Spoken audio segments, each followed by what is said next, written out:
My life was planned down to my final breath. I was bonded, heart, body, and soul, to my second love. Stephanie and I were to finish college and get married once our game of spades to $1 million had been won. We loved as hard as I fell, but fate made other plans for us. My life was shattered in August of '94. Stephanie took a lover who, by all appearances, was less than me in every way. He had a laugh like a donkey and a gait like a limping giraffe. His eyes were kind, but he wasn't me. And yet, I liked him for loving her in my exile. What was once a path of solidarity had become a path of solitude. Our paths forked.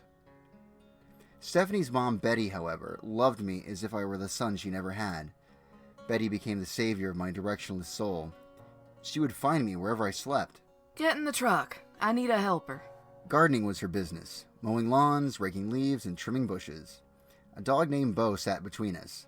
A battle for inches of bench seat raged between me and the fur beast until we eventually became friends. So many yards made up the miles of walking it was going to take for me to find a new path in life.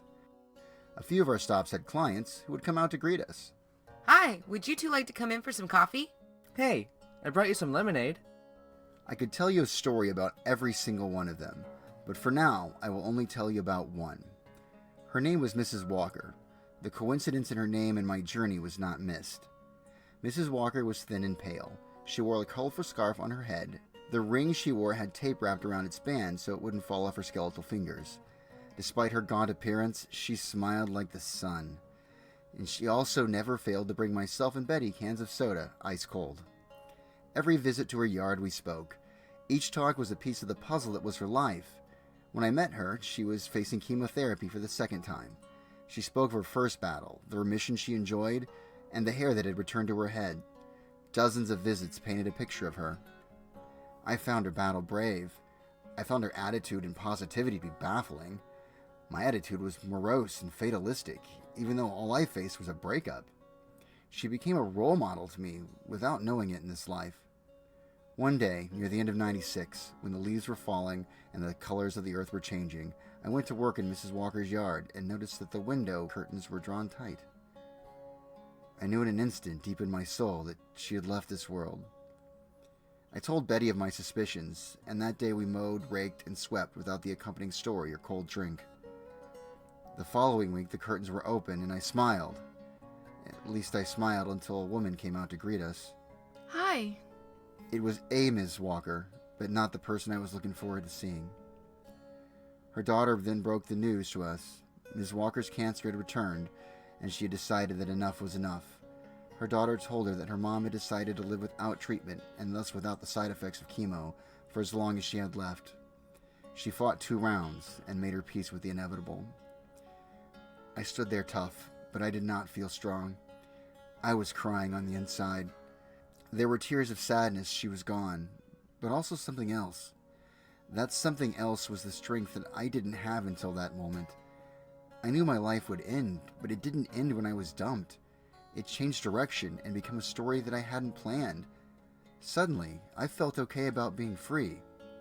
Now the spooky part.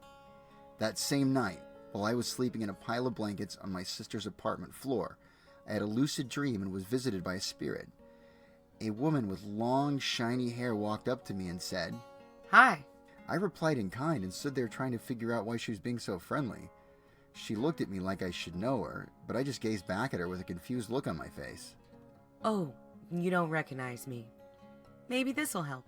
With that line, she reached up, removed her hair as though she was taking off a costume. In that same moment, her color changed to pale and she lost many pounds. Mrs. Walker? When she smiled, it was the brightness of the sun. I knew it was her. I had no idea you would miss me. I thought you were just my gardener. Didn't realize you'd grown fond of me. Oh, sure I did. I was impressed by your courage facing your illness. I was touched by your kindness bringing us drinks on hot days. I always looked forward to my visit and our short conversations. I know. I know everything now. I wanted to come to you and tell you that I enjoyed meeting you and getting to know you. I also want to give you something. What? What do you want to give me? She smiled and said only one word. Songs. Songs? Mrs. Walker smiled as though she had the punchline to the world's greatest joke. I won't tell you more. I can't tell you more. What I give you is songs, and it will be at the estate sale. With that, she said goodbye and vanished as I woke. The next morning, I was back in the truck negotiating space with Bo, the pushy cattle dog. I told Betty of my dream. She didn't doubt me for a second. I wonder what it is. I, on the other hand, was skeptical. It was probably just a dream. 2 weeks later, I was back in the truck with Betty. This will be our last visit to Mrs. Walker's house. The daughter has sold the property, and she'll be conducting the estate sale this weekend. When we arrived, Betty went inside to receive the final payment. I didn't want to start mowing the lawn until we could start together. It just felt right to wait so we could do the yard in concert. While I waited, I looked at all the items that Mrs. Walker had owned. All of our earthly belongings were spread out on tables. I remembered the dream and took the minutes I had while the final check was being written to examine her life via things. She had many interests and had amassed a lot of stuff. In my perusing, I looked for songs. I found none. I repeated the word in my head as I searched the items. I passed my hands over everything, hoping to feel a psychic connection. I even went so far as to ask Mrs. Walker to help me find what she told me was mine. I received no response, and so I decided it had all simply been a dream. I shrugged and rolled my eyes. It was silly to think I was on some sort of epic quest. I gave up the supernatural, but I kept looking all the same when a book caught my eye. It was Homer's The Odyssey, translated by Alexander Pope, a well-worn paperback copy with pages color-shifted by decades of time. I'd always wanted to read this book. I already knew the story backward and forward. I picked up the book that had no price tag on it and thumbed through it. Betty and the younger Mrs. Walker emerged from the garage. Is everything here part of the estate sale? Yes? I would really like to buy this book. It doesn't have a price tag on it. She started to cry and waved her hand at me. It's yours. Take it. I stood there for a moment, not sure what to do. Betty touched my shoulder. Just take it. She told you in the dream that it was yours. We walked out of the garage together. I looked at the old book. Yeah, she did, but she also said it would be songs. We mowed the yard and made it look really good one last time, and then Betty and I left one book heavier. It might have been a month later. I was watching a TV program on ancient Greek history. The Odyssey, of which I had been reading a few pages at a time for the last few weeks, came up.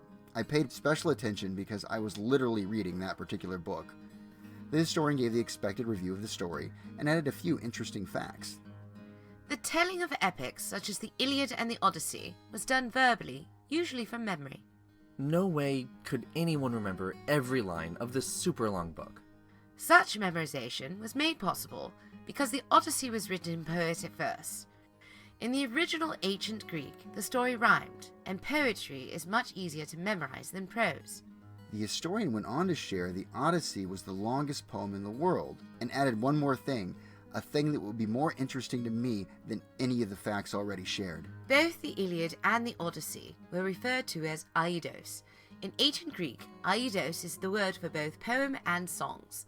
All poetry was considered song, and therefore, poets were singers. Plural. Singers, plural. Songs. I laughed out loud. My soul had been jump-started by a message received from beyond the veil. I knew in that moment my life would be amazing. A line popped into my head from the bard. There are more things in heaven and earth, Horatio, than are dreamt of in your philosophy. I smiled, turning this epic book in my hand as it all made sense. Mrs. Walker knew everything. She had said so in the dream. She saw my life and gave me a book, an epic book, a sign that I would one day have a story worth reading and telling, a sign that I would have a life worth living when mine seemed to have ended. We all have stories worth living. Go find your songs, sing, dance, create, destroy. Live as the dead wish they had. I know I have.